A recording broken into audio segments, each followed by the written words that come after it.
Talking to Mo Lawal, past world team member and national team member, and just talk to us a little bit about the camp you're in town for, what you guys are working on and trying to accomplish during the camp. Right now we're trying to get ready for these international tours, you know what I'm saying, working out baseline skills, some conditioning, a lot of wrestling. Just trying to get people ready for these, the Eureka tournament, and we got a tournament in Canada this weekend, and Schultz, What's your schedule look like? Where are you headed then?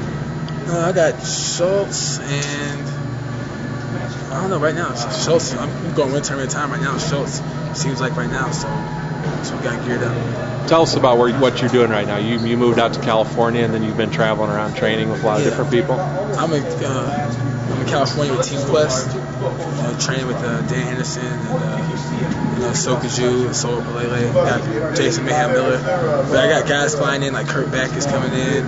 I had a guy from Canada, Nick Kupala, come in. I'll travel to Penn and I'll travel to Stillwater, get my training in. But I don't have good wrestlers coming in.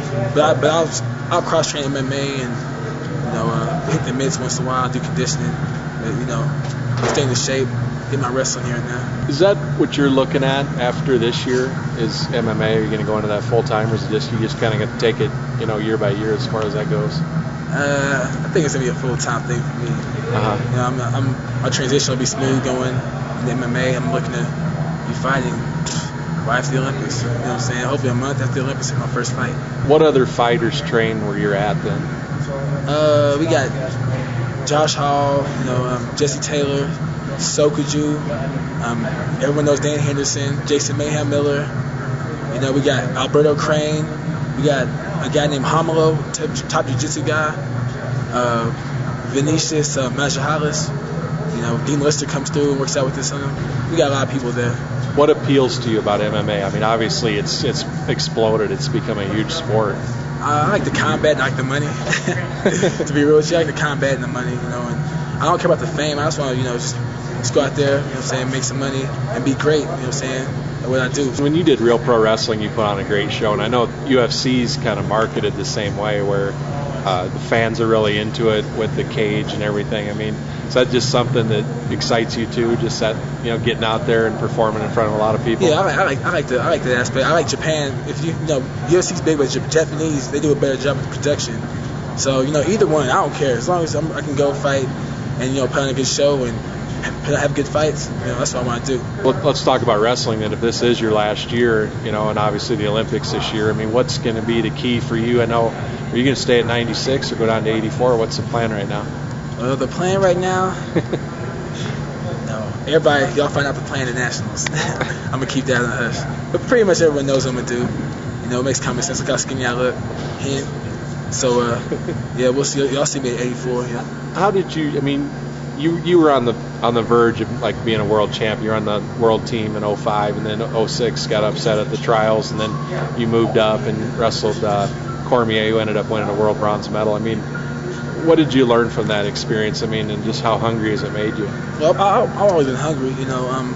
I got a chance to, when I was in 96, I wrestled a lot of the top wrestlers in the world and did well. In 96, I could wrestle in any weight class, 96 or 84. To me, it makes no difference. I just want to wrestle, and I just got a chance to wrestle, good wrestlers with different styles. So it helped me either weight class I go. But right now, it seems like I'm going 84. So we'll see what happens when I make weight. What areas are you working on right now in this camp? Just look a little bit of everything? Or? Yeah, everything.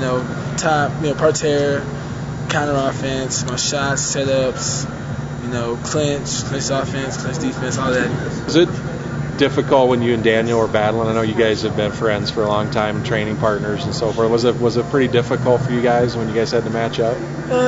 It was, because not to wrestling, but more of the things that I felt a little rift between me and Oklahoma State and me and Gator Club. It's kind of like things felt kind of uneasy. You know what I'm saying? But everything's good now. You know what I'm saying? So it was kind of tough wrestling your boy. He's my boy, so it's kind of tough. But that's business. You know what I'm saying? How excited are you about the prospect of being on the Olympic team this year? I've always been excited. Nothing's changed. I've been excited when I first. It's like I feel like I wrestled my first match. I'm still that excited. You know what I'm saying? Nothing's ever changed with me. I'm always excited. You talked about your weight. Was '96 a case of where guys maybe were a little bit bigger? Was it hard to match up with some of the guys? Nah, because me and Gasol had a close match. I lost him by 1 point in the third period, went 3 rounds. Gasol's not that much bigger than me, believe it or not.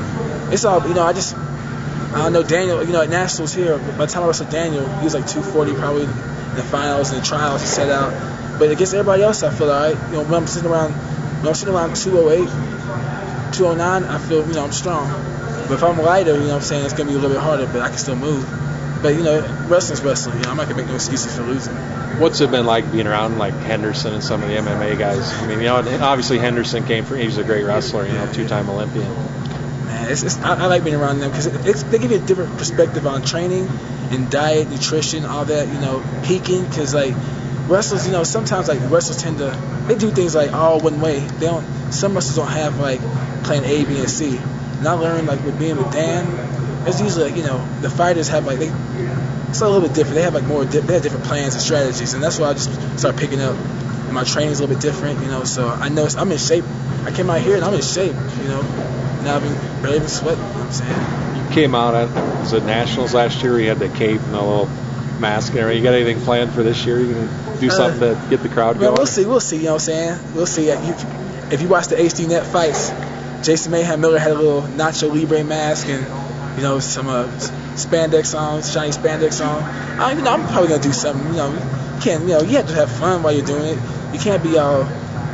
Not to knock anybody Iowa style about it because they're too serious, you know what I'm saying? But anybody who knows you're not being disrespectful. You're just having fun. Yeah, it's all about fun. Some people take it the wrong way, but if you take it the wrong way, then you're square, you know what I'm saying? Lighten up. That's how I see it. I'm trying to have fun and make the sport more fun and more appealing so more people want to do it.